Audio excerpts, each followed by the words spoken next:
కీర్తన 18 మరి మొదటి వచనము రెండవ వచనము. యెహోవా నా బలమా, నేను నిన్ను ప్రేమించుచున్నాను.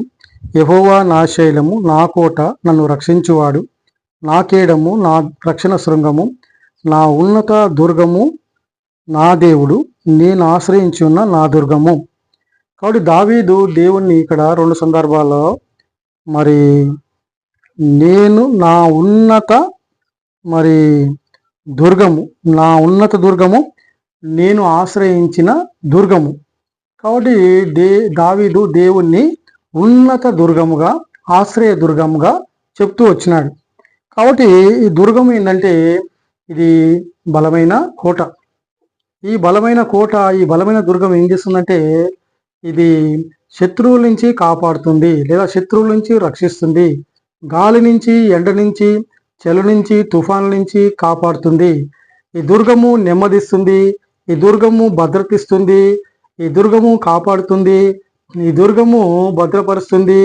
ఈ దుర్గము మరి అన్ని విషయాల్లో, చలిలో మరి కాపాడుతుంది, ఎండలో కాపాడుతుంది, తుఫాన్లో కాపాడుతుంది, మరి కష్టాల్లో కాపాడుతుంది, మరి శత్రువుల నుంచి కాపాడుతుంది, ఇది భద్రపరుస్తుంది, రక్షణ ఇస్తుంది. కాబట్టి ఈ దుర్గం ఎవరంటే యేసు ప్రభువే, మన ఆశ్రయ దుర్గము, మన ఆశ్రయ పురము యేసు ప్రభువే.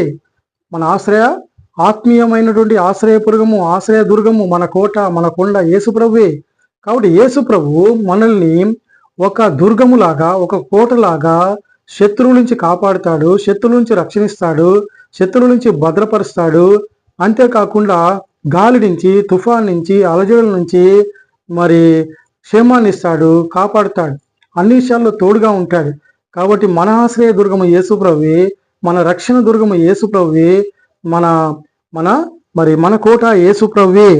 కాబట్టి దావీదు అన్నాడు యేసు ప్రభు గురించి 46వ వచనంలో, కీర్తన 18:46లో, యెహోవా జీవము గలవాడు, నా ఆశ్రయ దుర్గమైన వాడు స్తోత్రారుడు.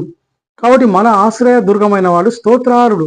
ఎందుకంటే మనల్ని కాపాడేవాడుగా ఉన్నాడు, మనకు భద్రత ఇచ్చేవాడుగా ఉన్నాడు, మనకు అన్ని పరిస్థితుల్లో మరి మనకు ఆశ్రయ దుర్గంగా ఉన్నాడు, మనం ఆశ్రయించినప్పుడు మేలు చేసేవాడుగా ఉన్నాడు.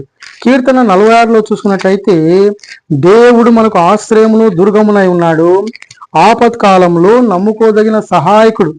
కాబట్టి దేవుడు మనకు ఆశ్రయము, దేవుడు మనకు దుర్గమునై ఉన్నాడు, ఆపత్కాలంలో నమ్ముకోదగిన సహాయకుడు. కాబట్టి మన ఆశ్రయ దుర్గము, మన ఆశ్రయపురము, మన దుర్గము యేసు ప్రభువే. కాబట్టి దేవుడు ఆ